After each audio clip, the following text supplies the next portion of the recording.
ಅಗ್ನಿ, ವರುಣ, ವಾಯು, ಆಕಾಶಗಳೆಂಬ ಪಂಚ ಮಹಾತತ್ವಗಳ ಮೇಲೆ ಆಧಾರಿತವಾದ ಈ ಸೃಷ್ಟಿಯು ಚರಾಚರ ಜೀವ ಜಂತುಗಳಿಗೆ ರಹಸ್ಯಮಯವಾಗಿ ತೋರುತ್ತಿದೆ. ಈ ಸೃಷ್ಟಿಯಲ್ಲಿ ಮನುಷ್ಯ ಜನ್ಮವೇ ಪುಣ್ಯವೆನ್ನುವ ನಮಗೆ ಕಷ್ಟಗಳು ಪಾಪಗಳಂತೆ ಕಾಡುತ್ತವೆ.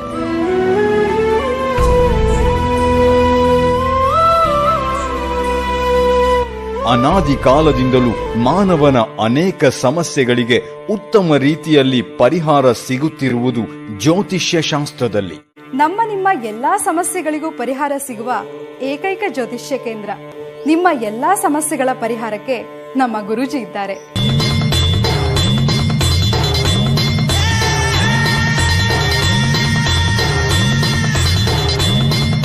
ವಿದ್ಯೆ, ಉದ್ಯೋಗ, ವ್ಯಾಪಾರ, ವ್ಯವಹಾರ, ಆಸ್ತಿ ವಿಚಾರ, ಕೋರ್ಟ್ ಕೇಸ್, ಹಣಕಾಸು ಅಷ್ಟೇ ಅಲ್ಲ, ಮಾಟ ಮಂತ್ರ, ದುಷ್ಟಶಕ್ತಿ, ವಾಮಾಚಾರ ಇನ್ನಿತರ ಹಲವಾರು ಕಠಿಣ ಸಮಸ್ಯೆಗಳಿದ್ರೂ ಕೇವಲ 11 ದಿನಗಳಲ್ಲಿ ಶಾಶ್ವತ ಪರಿಹಾರ ಮಾಡಿಕೊಡ್ತಾರೆ ನಮ್ಮ ಗುರೂಜಿ. ಜೀವನ ಹೇಗಿತ್ತು ಅಂದ್ರೆ ಏನೇ ಮಾಡಕ್ ಹೋದ್ರೂ ಲಾಸ್.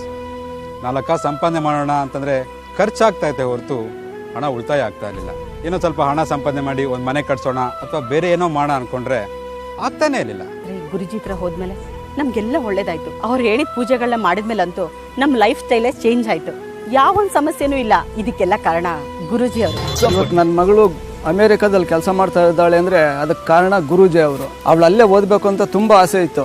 ನಾವು ಏನೇನೋ ಪ್ರಯತ್ನ ಮಾಡಿದ್ವಿ, ಆದರೂ ಆಗಿರಲಿಲ್ಲ. ಹಾಗೆ ಒಂದ್ಸರಿ ನನ್ನ ಫ್ರೆಂಡ್ ಕಡೆಯಿಂದ ಗುರೂಜಿ ಅವ್ರ ಪರಿಚಯ ಆಯಿತು. ಕೆಲವು ಪೂಜೆ ಮಾಡೋಕೆ ಹೇಳಿದ್ರು ಗುರೂಜಿ ಅವರು. ಆ ಪೂಜೆ ಮಾಡಿದ್ಮೇಲೆ ನನ್ನ ಮಗಳಿಗೆ ಒಳ್ಳೆ ಕೆಲಸನೂ ಸಿಕ್ಕಿದೆ. ಈಗ ಅಲ್ಲೇ ಸೆಟ್ಲ್ ಆಗಿದ್ದಾಳೆ. ನನ್ನ ಮಗಳೀಗ ತುಂಬಾ ಚೆನ್ನಾಗಿ ಓದ್ತಿದ್ದಾಳೆ, ರ್ಯಾಂಕ್ ಬರ್ತಿದ್ದಾಳೆ. ಅದಕ್ಕೆಲ್ಲ ಕಾರಣ ನಮ್ಮ ಗುರೂಜಿಯವರು. ಮೊದಲವಳು ಓದ್ತಾನೆ ಇರಲಿಲ್ಲ. ಅವಳು ಹೇಗಪ್ಪ ಓದಿಸೋದು ಅಂತ ದೊಡ್ಡ ತಲೆನೋವಾಗ್ಬಿಟ್ಟಿತ್ತು. ಅವಳು ಓದೋದ್ರ ಜೊತೆಗೆ ಅವಳದು ಹೆಲ್ತ್ ಪ್ರಾಬ್ಲಮ್ ಬೇರೆ. ಅದನ್ನೆಲ್ಲ ಹೇಗಪ್ಪ ಪರಿಹರಿಸೋದು ಅಂತ ದೊಡ್ಡ ತಲೆನೋವಾಗಿ ನನಗೂ ಹುಷಾರು ತಪ್ಪಿಡ್ತಾ ಇತ್ತು. ಆಗ ನಮ್ಮ ಗುರೂಜಿ ಬಗ್ಗೆ ಗೊತ್ತಾಯಿತು. ಅವ್ರ ಬಳಿ ಹೋಗಿ ನಮ್ಮ ಸಮಸ್ಯೆ ಎಲ್ಲ ಹೇಳ್ಕೊಂಡಾಗ ಅದಕ್ಕೆ ಪರಿಹಾರ ಸಿಕ್ತು. ಈಗ ನನ್ನ ಮಗಳು ಚೆನ್ನಾಗಿ ಓದ್ತಾಳೆ.